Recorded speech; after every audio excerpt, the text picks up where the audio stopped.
Welcome to the round table. I am Jennifer Eller, and with me today is my co-host Mike Hill, our producer Nick Wilson. Flip the camera. Yeah. Oh, boo. Okay.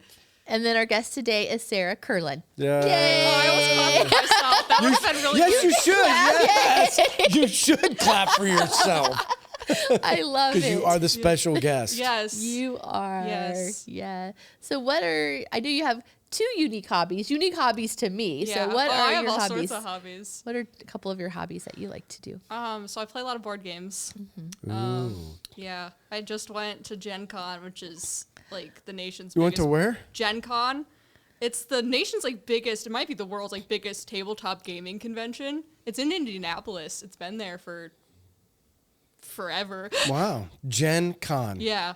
Wow. I don't know why it's called that. Don't ask me what it means. I do not know. Tabletop gaming like Risk, War Games. Yeah, that and type of Dungeons stuff. and Dragons and Which one are you? Dungeons and Dragons? Dungeons and War- Dragons board games. I play a little bit of Magic the Gathering, which is a card game. It's way too complicated. I'm not good at it, but Okay. I play it. Isn't Dungeons and Dragons like when you can read and give alternate endings to? Well, that's choose your own adventure books, but it's Oh. kind of like that. I only remember that when I was a kid. Yeah. When you read, you could choose your own adventure. Don't you It's remember kinda that? like that.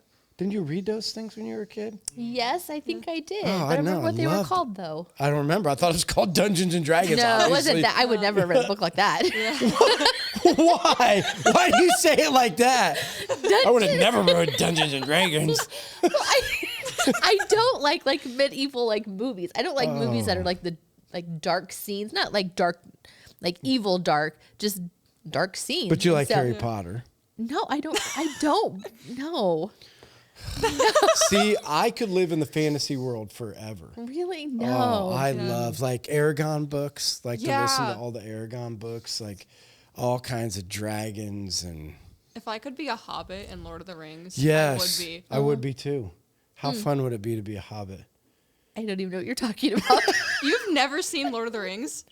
I'm not a Have big you? movie watcher. Yeah. Hey, good.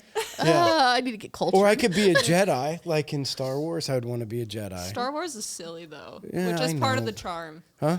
Which is part of the charm Yeah. for Star Wars, but it's silly. So do you have a big board, tabletop game setup, or you just... So my setup right now and where I store them is on top of our bookshelf. Okay. So have you ever talked to Don Patmore? Yes. So he's a Oh, big... yeah, oh, yeah. We They're have talked friends all now. sorts of- Yeah, we're because friends he now. used to paint all the first Yeah. time I met Don, he took me downstairs, and I thought, wait a second. Wait, how old are you? What's going on? I don't mean it bad. I was just I never heard of an adult, and I never knew that was a Oh, thing. it's a huge thing. Oh, I know. I think it's Yeah. cool now, but I never it's knew. really cool. Yeah. Okay, what was your other hobbies? Oh, I have so many. I do art. I think most people here know I do that. But you like comic books. Yeah, I That's read another a lot big of thing, comic but- books. Wow, what Which kind? I know you usually ask, oh, what book have you read last? I was thinking about this. Okay. What book have you read last, Sarah? It's a Okay. DC comic. No, I don't read DC or Marvel. What? I don't like Well, DC what do or you Marvel. read? What is wrong with DC and Marvel? I'm over superheroes. Oh, There's so many better stories. than the superheroes? Oh yeah. Okay, who's better than Superman? Or Batman? Or the Green Goblin? Or... So last one I read, it's called Why the Last Man. And it's a science fiction thing. It's written by one of my favorite comic book authors. His name is Brian K. Vaughan, and he does these huge long series. And Why the Last Man, it's kind of weird. No. So the synopsis is randomly all the men in the world, including animals, die. Oh, sucks to be Except- you. Yeah, except this one guy and his pet monkey. And this is your favorite. Well, it's not my favorite. It's what I read last. Oh, okay. Got a pet If monkey. anybody knows Sarah, just so you know, she it's- loves the comic book where all the men die except for the guy with the monkey. No, it's oh my gosh, that one's a little crazy. I don't know where it ranks. on my, I guess, ranking. I read it because he's my favorite author, and like it's one of his finished ones. Like, where do you get comic books now? So I read them online through the library, but I buy them a lot. I have friends who've like bought them. Do you collect comic books? I have, yeah, I'd say I do. I collect a lot of things, but But don't they have comic books like in a book form yeah, too? Yeah, like Barnes and Noble has them. yeah. They have a whole section Yeah. of them, and they're like Well, depending actual on how physical big book. they are, they're called omnibuses. Omni who? Omnibuses? Buses. Yeah. And they usually when they're in like the book format, there's what's called a volume, so it's like 10-ish issues in one. Yeah. Yeah. So is any of your, because this is for me, when I want to read that kind of stuff, it's just because I don't want to live in the real world. Is that why you? Yeah, and I just like storytelling.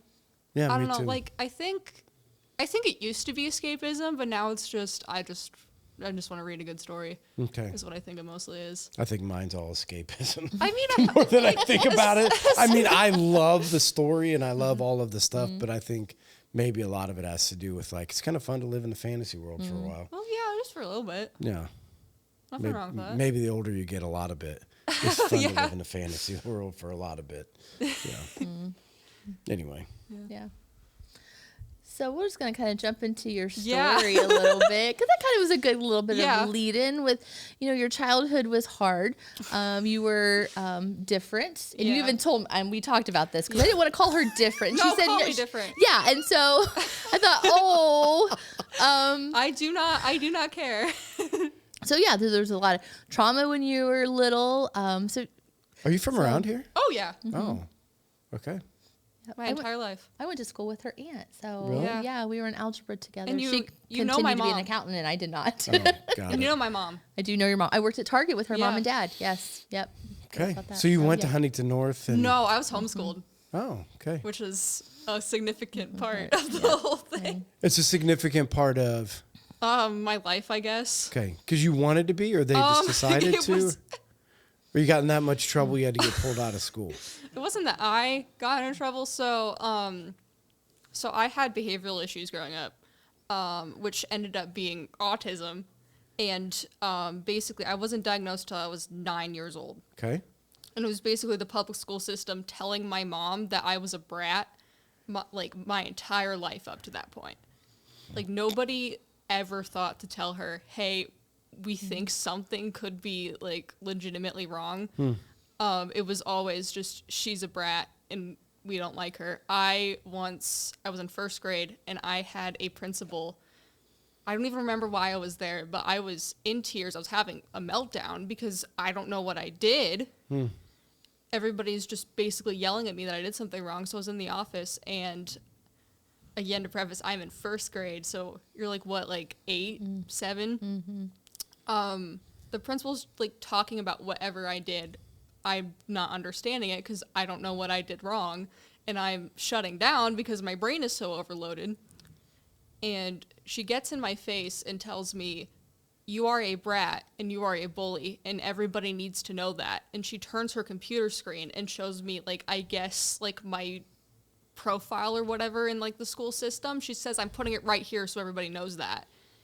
Wow. Yeah. So can you explain autism? Yeah. So, Like, I mean, because I feel yeah. like, is there a broad spectrum? yeah, so it's called the autism spectrum. So I was... It's called that? Yeah. Oh. So I was diagnosed with something that doesn't exist anymore. Okay. So it was called Asperger's,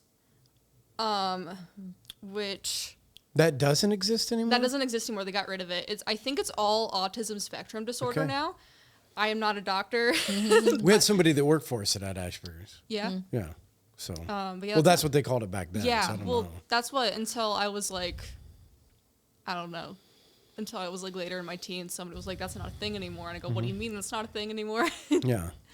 But no, it's a developmental disorder that affects like everything. Because most of the time people think of it, especially with high functioning autism, which is what mine would be coined as. A lot of people think of it as social stuff. It really isn't. There's a lot of sensory issues I have. And also on top of autism, I am way more likely to have eating disorders and anxiety disorders and depression. So basically anything that involves mental health, I am statistically more likely to have dealt with just because my brain is wired differently. Huh. Yeah. But the autism, you called it the spectrum, can be highly functioning to not highly functioning? So it's anywhere from like nonverbal Oh, to really? to me. It's such a big thing and it encompasses a lot of stuff. I'm not an expert on it. Yeah, no, I was just curious, like But what yeah, that. no, it's a huge thing. Like I did very closely after I was diagnosed, I did ABA, which I believe stands for Applied Behavioral Analysis. It's an autism specific therapy that they usually do with younger kids, but I did it until I was like 15. So I was like 9 to like 15, so like 6 years. And like I had friends who were nonverbal and used an iPad to communicate, and I had people who were just slightly awkward, and you would have never been able to tell that they were dealing with it. Because a lot of times, I guess like Asperger's and higher functioning autism is considered an invisible disability, because half the time people don't know, depending on how you react to things. Yeah, and so who decided to diagnose it? Like when you said it went for a while, nobody knew. Like how did somebody just be like, hey, we should get her tested? I'm thinking for the parents out there that are maybe... So my mom had to go do research on herself because she was getting really frustrated. I mean, again, I was 9 when I was diagnosed. Like, I kind of remember it, and I don't really remember my parents ever having, like, a conversation being like, this is what's happening. I think I always knew that something was way different about me. But from what my mom has told me, because I've asked questions, is that nobody really came to her except like a couple people at the church I grew up in. But it was mostly just her who had to fight for it to be like, hey, like my daughter is not a brat. There's actually something wrong and we need to look into it. And so did they figure out ways to help you cope with it? Like I'm trying to decide how does somebody... Because, a lot of people listen to this. And so if there's parents out there and they're like, hey, I have a son or daughter and they're in school and they're calling them a brat, like, should they get them tested? Like, how does somebody know to think through the idea of maybe it's something more than them being a brat? It's a lot of things. I don't know because so much has changed and it's gotten, like, weird because, and it was hard to get me diagnosed because back when I was diagnosed, it was almost like it was very, very unheard of for a high functioning autistic girl to get diagnosed. Like that just wasn't a thing. Got it. Because we didn't they didn't know about how unless you were like a nonverbal little girl, like how it manifested in women. But I don't know. I know my mom told me that like one of the big things is so I never crawled, which is like a big thing with autistic traits is walking on your toes, or like you put all your weight in like the front of your foot. I never crawled. I rolled on the floor apparently, and when I learned how to walk, I walked on my tippy toes, and I still do that. And if you watch me walk, I don't walk like what is it, like heel to toe or whatever. Like I stomp, like I pick my entire foot up and put it down. Yeah. So I'm a walking fire hazard on stairs. So no, it's true. Walking fire hazard? Because I cannot go downstairs because of the way I walk. Oh. Very well. Like this is a real thing. They tried to get me to like do it like so where I did ABA, it was attached to a YMCA, and my therapist would take me into the Y, and we would go to the staircase that goes to Little Track, and like for like 20 minutes we'd walk up and down the stairs to try to get me to walk properly. It didn't work. So was the trauma that Jennifer's talking about because of other people? Oh yeah. Because nobody knows how to deal with you? Well, nobody knows how to deal with it. So I was bullied almost like excessively every single year I was in public school. Because kids are just mean. Yeah, well, kids are just mean, and I think the kids I had were just especially mean, because one of my sisters, she's only a year and a half younger than me, and some of the things that I just observed, not even that happened to me, but observed never happened to her. Like, kids were still mean, but I just think mine were just slightly more crazy. I just think that's so, Yeah. that makes me mad from a, I mean, because you see it all the time happening. No, Kids that need Especially to, junior high, middle school. I mean, that's Yeah, when well, it was middle she school. had a really but bad friendship. Yeah, and it was really bad in second grade to the point where I was pulled out for the first time. Me and my sister were both pulled out because my mom's like, okay, we're going to try this. And then my youngest sister came along. And so that screwed things up because, you know, when you have two that are a year and a half together and then there's an 8-year age gap, there's a lot to do that. So I had to go back to public, and fourth grade did not go well. Fifth grade was pretty good, all things considered, but it was all downhill from there. middle school was all down. Oh yeah, middle school is awful. I think like universally everybody can agree middle school stinks. I think middle school for anybody is a challenge Yeah. in there, but I've never understood the being mean. Yeah, I Like, I don't didn't get that. it. Like, I don't get that whether you're autistic, you're not Yeah. autistic, I don't get. No. No. I'm I like, have wanna I just have whoop stories. Yeah, so share one, a story about This your one's a friend. smaller one, but this wasn't the friend, but one of a moment I still think about a lot is it was probably 6th grade and we had a substitute in whatever class, and so my name is spelled kind of weird.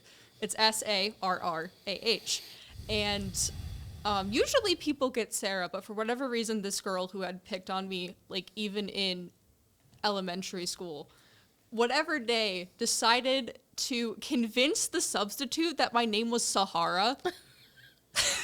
Okay. Which, how do you do that? Because I'm sitting there going, it's Sarah. Oh. That's Wow. me. And this girl's going over here, just like, it's Sahara. Yeah. Which that one's kind of, in retrospect, that one's kind of funny because a lot of people get really confused by my name. Yeah. But no, I've had, It's for sure not like the parody that you see on TikTok where that one guy's like, is Balake? Have you seen I think I saw it today. Where's Balake? Hey, Aaron, is there an Aaron? You've never seen it? You've never Listen, seen the I'm not on the TikTok. the I don't Aaron? I don't keep up with all of that stuff, but I That's went on an there the old other day bit. and everybody said that. It's so old. I'm sitting on the front porch laughing out loud. And everybody's like, what are you laughing at? I'm like, have you seen this? This guy gets up there. He's from the inner city. And so he goes to pronounce their names. And they're Their names for what? huh? Like they're in class. He's Yeah, Oh, it's okay. a so bit. it's the same thing. And so he's Yeah. calling out, is D nice? Where's D nice? You know, and the lady's like, Denise? The whole thing is that, I'm sorry, that's Yeah. off the subject. that But when you were that's talking funny. about a substitute teacher, not kidding, my whole mind is going, Balake, where is Balake? Yeah, I mean, that's what it felt like, is that bit. I'm sorry. I'm sorry. Oh my You know god. how you just watch things and it makes you laugh out loud? Yeah. That is one of them. I was watching some of the Olympic. Like, I didn't make it to the Olympics because of and the fails that people had. Oh, yeah, those oh my are gosh, good. I was dying. Those are Anyways, good. we I'm sorry, digress. Back to that Sarah's was story. not- yeah, I But don't know no, why yeah. my mind does weird No, things it's, yeah, sometimes. it's kind of like that. But I had multiple times, which having to say that this happened to me once is bad enough, but I think at least 3 times I would have kids come up to me and pretend to be my friend. Most of the time I sat alone because I had no friends because I was that weird kid that nobody really wanted to talk to. I mean, how weird could you be? I don't know. I'm really being serious. Yeah. Like, how I bad don't could it be? know. Like, I did you was not slap that bad. people when they came Well, up and talked to you? No, or I something? had a staring problem, apparently. Apparently, I stared at people because I kept being told, you need to make eye contact. That's another story, too. I got sent to almost got sent to the principal's office because a parent volunteer was mad that I wouldn't make eye contact with her. But part of the problem is you don't want to make eye contact. Well, yeah, it depends. Like, some days I'm really good at it. Other days I just cannot do it. Like, if you look at me, I will, like, crumple up. Really? Yeah, like, it like, physically hurts Well, I've sometimes. heard this before. So, like, I'm working with some of these kids that are in high school doing some life coaching with them, and a couple of them have anxiety problems, and they're like, I'm not meaning not to look at you, but when I look at you, I can't hardly, like I can't stay eye to eye because it just like makes me completely uncomfortable. No, I've never heard that before, but that's the same concept. Yeah, no, it's the thing. Yeah, that's definitely a thing. Just with me, it's just the way my brain is. My brain just doesn't, my brain has never been like, that's a thing you need to do.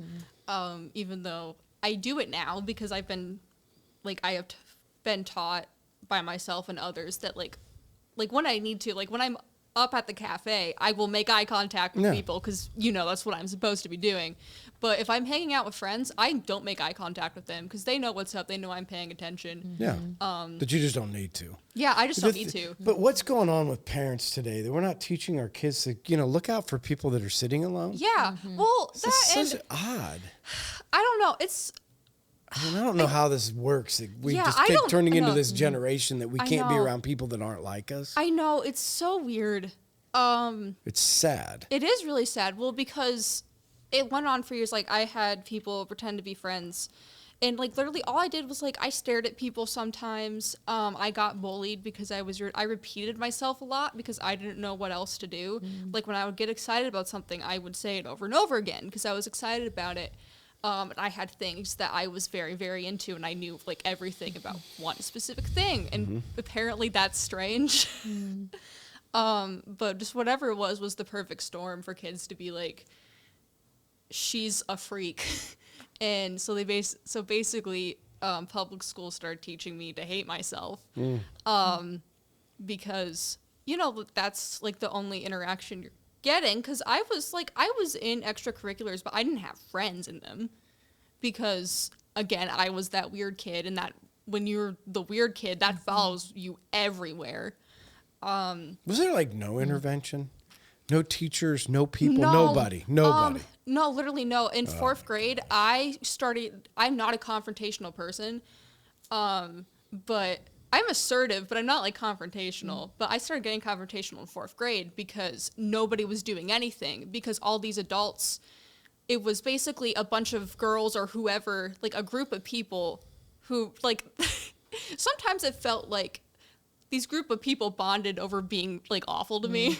Is what it felt like from my perspective, because it was a group of really tight-knit friends who made my life a living hell, and nobody would believe me that I wasn't doing it, because they would lie and say, oh, she's doing this and this and this. But what could you be doing that's so bad to make people be mean to you? Like, that's the thing I'm trying to understand. I don't know either. There can't be. Well, she even had a girl that was beating her up in middle school. Just the gaslighting. Yeah, I had Hey, what is that? So you put that in the text. What is gaslighting? You don't know what gaslighting is? No, I really don't. I guess it's what not is that? used as properly, because, like, internet culture, Gen Z uses it not the way it's supposed to be used, but basically what it is. Who's Gen Z? Is that me? No, that's me. Oh. What are we? I don't know.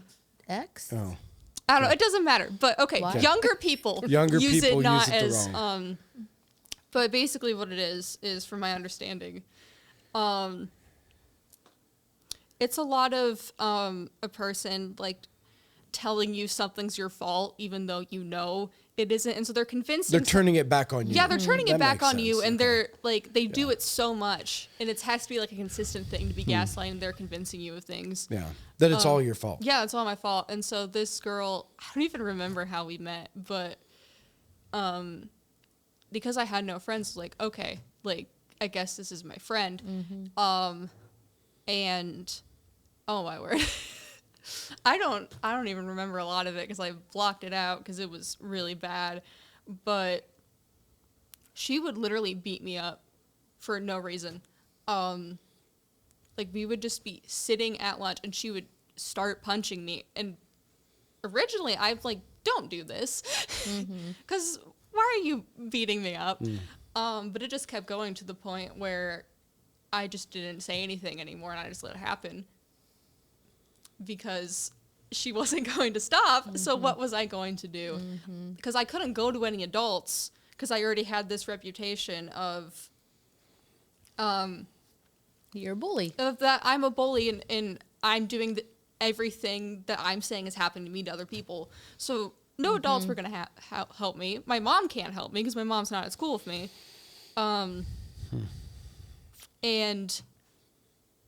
I could have gone, a lot of these problems I think could have been if I just would have accepted the fact that I was autistic, because a lot of the problems I think that happened to me is because I was not willing to accept it, because everybody else around me was telling me this part of you is inherently wrong and you should not be like this.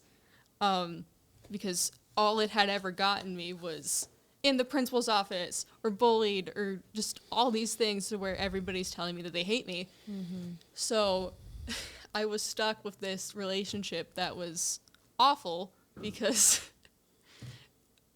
that's just had what it come to, because there's this other girl who just hung out with like the wrong kind of crowd that I got pulled into, and I was this innocent little sheltered chickie that, you know, they're like, oh, prime target. We're going to teach you all these things you don't need to know, and we're going to beat you up. So when you got outside of school, like, were you in a youth group or like in church? So- and like, didn't you have a, So like, were there advocates in your youth group that were like, Well, I never went to youth group. Okay. So I've been church my entire life, but because of the bullying, it got to a point where, well, some of the girls that had made fun of me were in my youth group. So I couldn't go there because these girls' friends were there, and I was friends with like the friend of the bully, and I was telling her like, hey, this girl's being awful to me. And this girl's response was, oh, why would she do that? She's the nicest person ever. And I keep going, here's example A, B, C, D, like go down the list. That didn't happen. Yes, it did. right? So I couldn't go to youth group because people were there, and also nobody talked to me at youth group because there was already established little cliques that I couldn't be in because I didn't fit in that box. Which is always what I've said about youth. The unfortunate thing about youth is that, right or wrong, youths can become cliques. Like the popular kids come, the unpopular kids don't come, or it's the unpopular kids come and the popular kids won't come. Like they've never figured out how to be together. Like they've never figured out with the commonality of Jesus, how can we all be together? Yeah. You know, and I just think that carries on after high school, and I think that it's a struggle. It's a struggle that needs fixed for sure. Yeah, well, because I have a sister who, she's a teenager now, and so she's going to youth group, and she loves it. And so I kind of have to live through vicariously through her, even though I never got that. And part of me is like really sad I never got that because of all the bullying. And so it got to a point where this relationship with this girl, where I'm getting beat up and people are bullying me, nobody believes me. I'm still going to all sorts of therapy. It gets to a point where I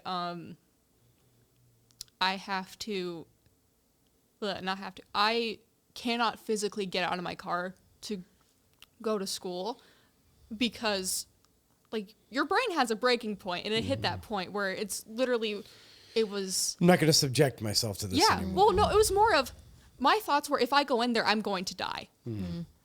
Because it was so bad. So I couldn't physically go to school anymore because I was having all these panic attacks.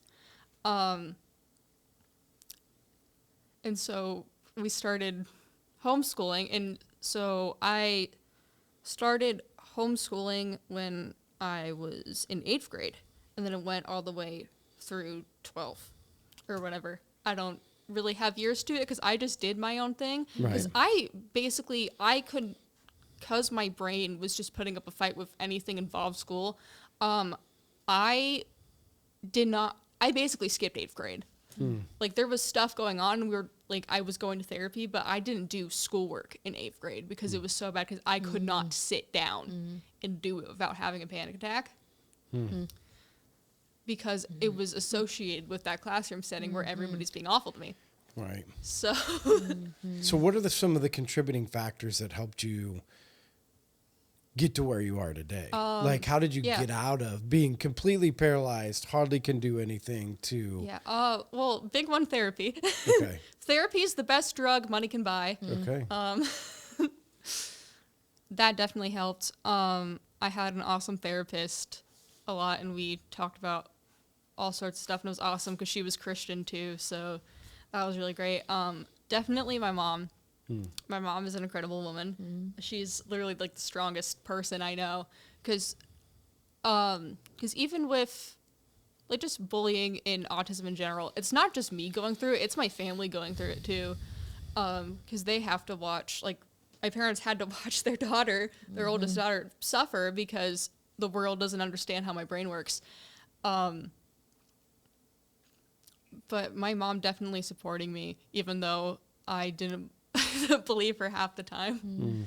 Because it got to a point where, like, I knew that, like, my family loved me, but nobody else loved me. And, like, I knew, like, you know, you need to have something outside of your family. And so I was like, oh, just, like, pretty much everybody hates me except for my family. So I, unfortunately, when I was in 6th grade, I started cutting myself, which turned into, like, basically a full-blown addiction until I was, like, in 11th grade. Because once you, oh, my word, like, when you're that upset, like, because I feel like a lot of people, when it comes to self-harm, they're like, oh, how could you let it go that far? I really feel like it gets to a point where, like, your brain doesn't know what else to do other than, like, you need to hurt yourself, because there's so many just stuff in here that needs to go somewhere, and because the world is telling you you're the problem, your brain's natural solution is, oh, I'm going to hurt myself. So... And that would make you feel better. Yes and no. You know what I mean? That's the theory, right? Yeah, it's the theory. Cutting is, the theory is... Yeah, your if brain's I'm like, that's angry gonna help. and everybody's angry at me, the way to release the anger is to hurt myself. So I did that for years, and it was bad. I did it like multiple times a day, every day. Sorry. It's the only ringtone I have, and I don't know how to change it anyway. Yeah. And so that happened. And my parents probably didn't know about it until... They didn't know about cutting? No, until, like, probably, like, a year had gone by. Because I don't want to use the word that I was smart about it, but I don't know how else to do. But there was another girl in 6th grade that she did it on her arms. And so you could see it. Like, she had bracelets and stuff covering it up. But, like, you saw it. And, like, I think, like, my brain knew it was a thing, but... seeing her do that, and like she was already being bullied, so I'm like, oh, that's not another thing I'm gonna add to it. I'm like, oh, I'll do it on my thighs because nobody's gonna see it. You know, until you start reopening the wounds, and then you're at a band concert and your grandma's like, why is there blood on your pants? And then you have to go, Right. You know, that was a big battle, because now even I don't do it anymore. I'm probably like a year and a half clean. But because I did it for so long, and like I did it that often, sometimes when like minor inconveniences happen, that's what pops in my brain, which is unfortunate, but it happens. And so with all of that going on, how does faith, God, because you're going through it, I mean, again, you're going through all this stuff, and you're physically, mentally. So how hard was it to contemplate where you were spiritually? Like, how hard is that to navigate? Because you said you grew up in church all of your life, but how easy is it to understand or to develop a relationship with God through all of that? Looking back, I've never doubted. I've never had a season in my life where it's like, oh, I don't think God is real. Right. Like, it's always been, he exists. But I think during that, I don't know if I was just too stuck in my own head or whatever, but he was like never like a forefront thing. Because I don't know, like, because everything else was at the forefront. Yeah. So it was just my brain, and also the way it works, until like past several years, it's always been very hard. Like, I've believed, but it's never been a thing where like it feels real, but it doesn't feel real because my brain is like, I need concrete things to understand. Like God isn't like a concrete thing. And so when you're, when you need that concrete, it's hard to like navigate that. So like I knew he existed, and I don't know if I felt, I don't know, it wasn't that like I didn't think that he hated me. I just thought that these things are just happening to me. And I mean, one thing you said to me was Yeah. you felt like that God made a mistake. Yeah. When he made you. yeah, like That there it like shouldn't have been that something way. like happened, like something, the pot or whatever, something got knocked over. It wasn't necessary that like he hated me, but like something happened that was like out of the universe's control or whatever. So I don't know, like I really didn't think about him a lot because I wasn't going to church because I couldn't, because I would have panic attacks because people that I knew would be there. Right. So like a lot of that just kind of got put on pause until I could like comprehend my life here. Yeah. And so when did that switch for you? Yeah, the biggest part has been college, I think. So I go to St. Francis, which is a Catholic university, and Catholics are interesting. Don't get me started. Yeah, but no, I'll be it's in put trouble it's put a again. lot of things into perspective. Because I've, it's definitely helped me a lot.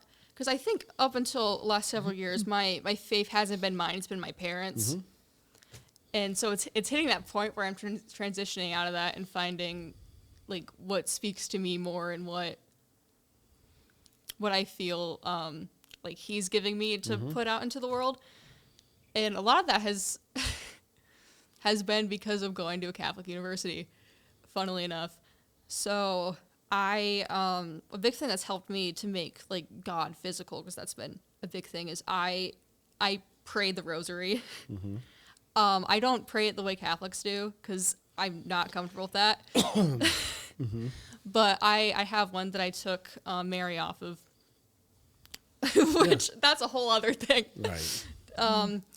But so each decant or whatever is like a different prayer request. So I do. I'm trying to remember what I told you. I don't remember. I was trying to tell him, and I'm like, I don't But even either remember way, the the same thing. point But- is that but that- you've just taken something that Yeah. allows you to make prayer tangible. Yeah, and I don't think anybody like as a kid told me, at least when I was in Sunday school, that like, oh, like you can add things to make it your own. I think I was always told you have to do it this one specific way or you're doing it wrong. Which I think is really unfortunate. Right. I don't know, there was just a lot of abstract things that I was being told that didn't make sense with the way that my brain works until, I got older and I matured and was like, oh, as long as I stay within like these parameters, like there's wiggle room. So I can pray the rosary and I can like write things and all sorts Yeah, of because stuff. the rosary, you're not praying to the saints. Yeah, no. No, you're praying to God. You Yeah. know that, Yeah, So when I we know talk, that. you're like, yeah, I don't believe in that. They do this, but I'm not doing that. Yeah, That- like that's there's not it. like things rooted in Catholic tradition that I have modified for myself because Did you grow up in the Catholic Church? No. Okay. No. How'd you end up absolutely. at St. Francis? Their art program, so I'm an Oh, art got it. student. Perfect. Their art program's really good, Yeah. and just happened to be what I don't know. I have a funny relationship with Catholicism. My dad works for a Catholic company. My mom grew up Catholic, Yeah. so, and I was never really exposed to it. Like that's not something we ever talked about in my house. It was always like Protestant Christianity, even though my parents had a background in Catholicism. It was just I don't know if that was on purpose or they were or whatever. But I've learned all these things and go, that is interesting. Right. Right. Well, and it's unfortunate too that for whatever reason that you were brought up in a way that the only way you can experience God is in a box. Yeah. And that if he's got to fit inside of the Yeah, box. a lot of and- my life has been like that, Yeah. where it's, we expect this of you, and if you try to make the box bigger or move the box, you're doing something wrong. And I think that's just the summary of my life. But I think that's the problem with, we've talked about that. I think that's the problem with the church. Oh, yeah. I think the church has said in general, not Life Church, but it's in general. Like, Yeah. the only way to do church, to do it right, to experience God, to make a difference is you just got to do it the same way everybody else has always done it, just do it better. Yeah, and I'm like, Judas, that's awful. yeah, which is I mean, ridiculous. that can't be the way that it's. Effectiveness cannot be measured Yeah. on doing it better than somebody Yeah. else. Effectiveness has to be measured in the creativity and uniqueness of Yeah. every one of God's creations. Yeah, like- Every single person in this room. Totally. Experience God in the way that they experience Him, and our job is to help them experience it in that way. Yeah. And that could look uniquely different in so many different ways. But we exclude, unfortunately, the church has excluded people that don't fit in the box. I know, yeah. We've just said you can't experience God unless you experience it this way. Yeah. So I think we have to do a better job of saying, what is it that God's saying with people that we can help them experience God in ways that helps them take their next step. You Yeah. know, I think that's the exciting part about the future of the church. Oh, yeah. That we don't know what it's going to look like because the church is God's people, and you know, what will that look like in the future? Yeah, I think it would have helped, like, when I was in middle school and stuff, if somebody had told me, like, here are some tools that, like, will make you feel closer to Him. Well, and that's what I was Instead going to, of- because we're getting close to the end, so that Yeah. unless you have No, specifics, I think she talked about that's the thing everything. you could really help, because you can't Yeah. be the only person Oh, that's no. going through this. You can't be the only parent. So if you were going to give advice to young people that are out there that, for lack of a better term, feel different. And I don't even Yeah. say it has to be in the autism Yeah, spectrum. I no. think there are people out there that aren't autistic that are going to school and they're part of things and they don't feel like they're included and they don't think they're different and they're struggling through. What would you say to them? So I got to think about what I would say to myself.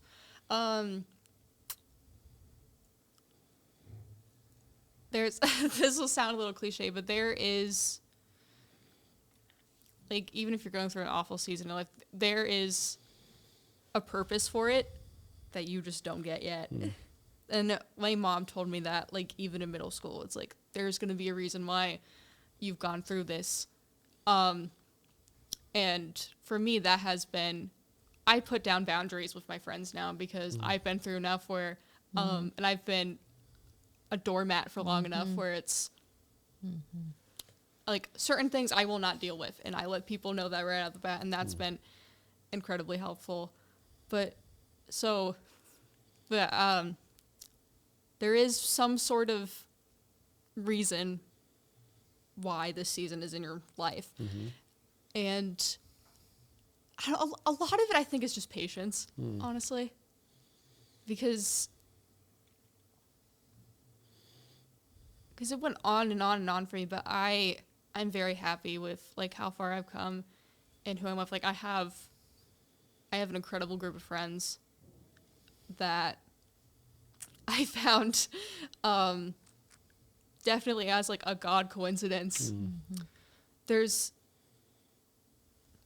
There will be a light at the end of the tunnel, and I know it's so cliche, but it's true. Like, and you don't realize that until you get there. And I think a more practical piece of advice, what I wish that I would have told myself or somebody would have told me, is it's okay to like what you like. Like, even if people make fun of you for it, like, some of the things I like now, college kids call me cringe, which is dumb. They call you cringe? Yeah, that's a thing that people do, apparently.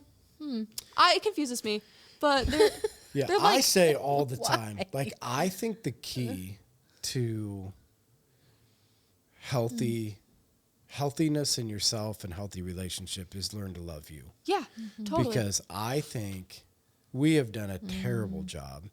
You know, when people are like, well, do you like this or do you like that? Or, like, what I like is you being unique. Yes. So when somebody says to me, do you like, you know, this and the way that I look, or that the way I looked, or that I do this, like I said, you know what I love the most is when you'll just be you. Yeah. Because it is, in my opinion, it's the most beautiful thing that people don't dress alike. Yeah. You know, that, like, when people are like, do you wear this or do you wear that? Like, people are talking about church, like, do people wear, I said, I would just love for people to wear whatever they want to wear because it's you. Yeah. And what I think is the most beautiful thing is diversity. I think the kingdom of God is shown beautifully through diversity. And I think when people are just like, this is who I am. Yeah. And I've learned to just be okay with this is just me. Yeah. And you get what you get. And in all of that, it isn't in it, but this is it. And I honestly think that's what God wants more than anything, that we're okay, that if we love comic books, it's awesome. You don't like comic books? Who cares? But You know, and I don't have to like comic books to love you. Yeah, no, that's definitely, I feel like I'm a kind of big personality. Like everything that I am is like out there because I spent so long just trying to pretend to like fit in and just not be bullied that like I don't care anymore what like anybody calls me. Right. Like you can call me whatever you want. It's just I'm having a great time and you cannot tell me otherwise. Right. Yeah, and again, that would be my to go with everything that you said is if we could just learn to love ourselves. And also, to an extent, I feel like the people who will be best in your life will recognize that. Yeah. At least in my life, that's how it's gone. Like when I started being myself, like my best friends that I'm probably gonna have like forever came into my life because I was just like, I'm tired of trying to be something I'm not. Yeah. I'm tired of trying to pretend to not be autistic. Right. Like this is what you get, and I definitely think people can recognize that. And just remember, like, if we believe in what God truly says, he doesn't make mistakes. Oh, no. So there is no such thing as any mistake. Nobody's a mistake. Yeah. None of those things are out there. And if we could just, number one, that when we deal with people, that we would deal with them that way. Yeah. Like those people, whether they're different or not, are created in the image of God. Yeah. You know, and that's a huge part of our witness into the world. Yeah. And yeah. Well, I just want to say I love seeing you. I love your uniqueness. I love your personality. I love the journey that you're on. I'm thankful that we get to see you every day and be a part of that. I love being here every day. I love being here on Sundays. Yeah, so if you're watching, you get to see who Sarrah is. You come into the cafe, you'll know. So make sure you come in to the cafe and say hi. If you're listening, make sure you go to our YouTube channel and watch, so that way you know who Sarrah is. So that way you can come up and say hi. And you're here on Sunday morning some too, right? Yeah.